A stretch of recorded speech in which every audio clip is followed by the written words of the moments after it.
Bom, pessoal, olha só o que esse advogado ele teve coragem de falar, meu amigo. Ele falou o que milhões de brasileiros tinham o desejo de dizer para Alexandre de Moraes, cara. Eu quero que você preste muita atenção nesse vídeo, tá bom? É importante que você fique até o final. Dá uma olhada nesse vídeo, galera. Por favor, compartilhe o máximo possível e não esqueça de estar assim me seguindo. Um forte abraço. Quem saindo de casa imaginou que fosse acontecer isso no dia 8 de janeiro? Não se poderia imaginar a que rumo tomariam as situações do 8 de janeiro, que todos nós, mais uma vez repito, somos totalmente contrários.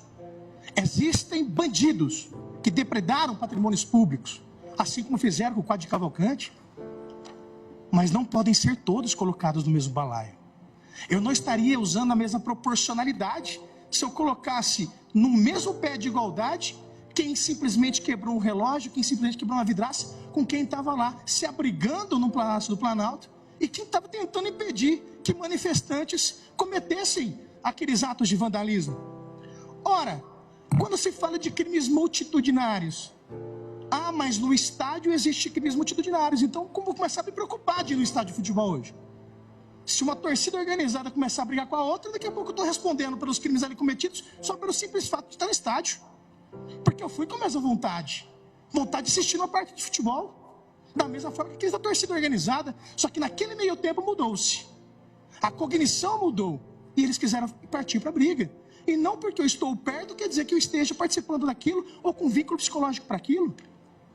É preciso também dos executores estabelecer que grupos haviam a mesma motivação. Grupos que queriam depredar, grupos que queriam defender, grupos que estavam ali apenas sim para se manifestar. É impressionante e com a devida vênia eu vejo o ministro Alexandre de Moraes inverte o papel de julgador aqui nessa Suprema Corte. Ele passa de julgador a acusador. É um misto de raiva com rancor, com pitadas de ódio, quando se fala dos patriotas. Patriotas que na concepção maior, e basta dar no Google para isso, são aqueles que amam o seu país. São aqueles que amam a nação. São aqueles que lutam por um país melhor. São aqueles que defendem a bandeira verde e amarela, porque ela não será vermelha. São aqueles que querem um país melhor, um país livre de corrupção, um país livre de desvios de dinheiro. E olha que dicotomia do direito, que paradoxo. Enquanto os brasileiros com bandeiras verde e amarela estão presos, traficantes com fuzil na mão estão soltos. E nada se faz.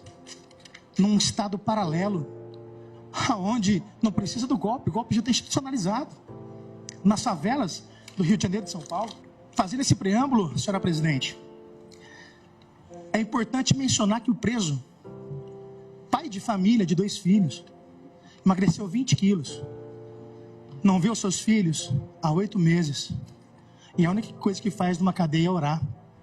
Talvez se na cadeia ele tivesse se associando ao crime organizado, pudesse talvez sair mais cedo. Porque hoje um bandido mata, um bandido trafica, em pouco tempo ele está solto.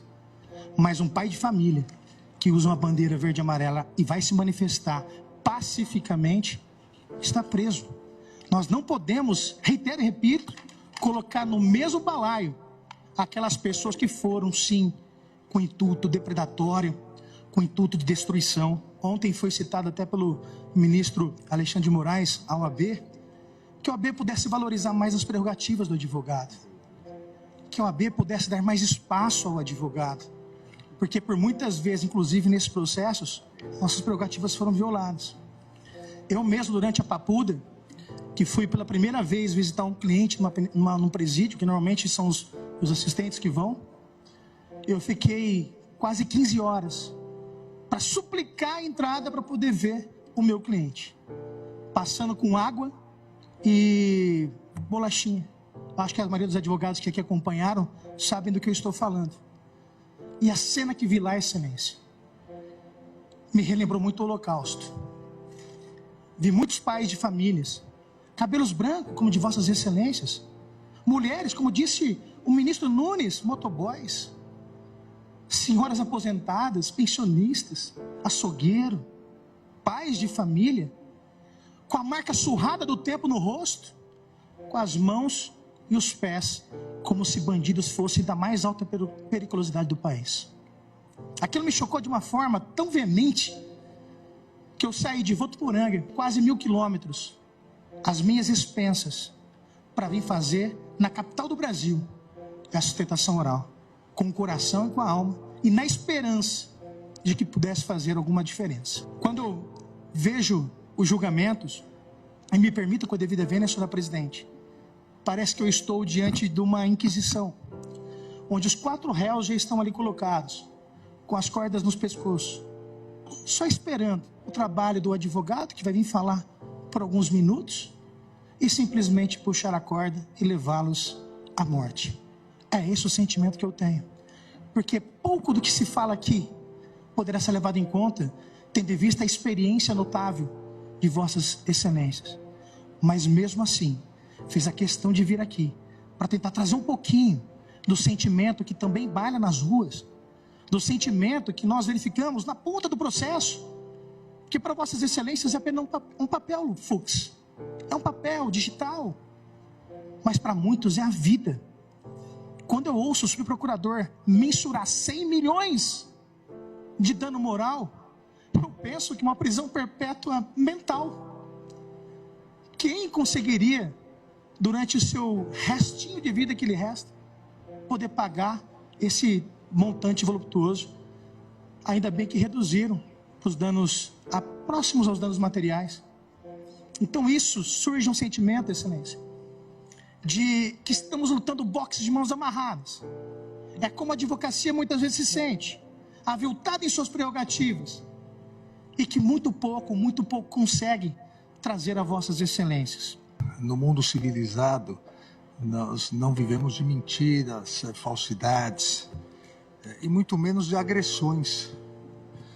Presidente, é patético e medíocre, eu repito, é patético e medíocre que um advogado suba à tribuna do Supremo Tribunal Federal com um discurso de ódio, um discurso para postar depois nas redes sociais que veio aqui agredir o Supremo Tribunal Federal, talvez pretendendo ser vereador do seu município no ano que vem. E eu digo com tristeza, presidente, que o constituído, o réu aguarda que o seu advogado venha aqui, venha defender tecnicamente, venha analisar tipo por tipo. O advogado ignorou a defesa. O advogado não analisou nada, absolutamente nada. Não analisou associação criminosa, não analisou dano, não analisou nada porque o advogado preparou um discursinho para postar em redes sociais. Isso é muito triste. Os alunos que aqui se encontram, os alunos do curso de Direito da Universidade de Rio Verde, de Goiás, hoje tiveram uma aula do que não deve ser feito na tribuna da Suprema Corte do país. Hoje tiveram uma aula do que um advogado constituído não deve fazer para prejudicar o seu constituinte.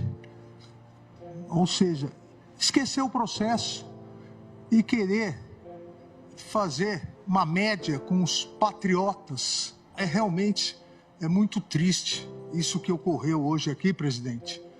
Primeiro com ofensas diretas a mim, depois ofendendo o ministro Luiz Roberto Barroso. Na verdade, mais do que ofendendo pessoalmente, ofendendo institucionalmente o Supremo Tribunal Federal e ofendendo institucionalmente a própria Justiça.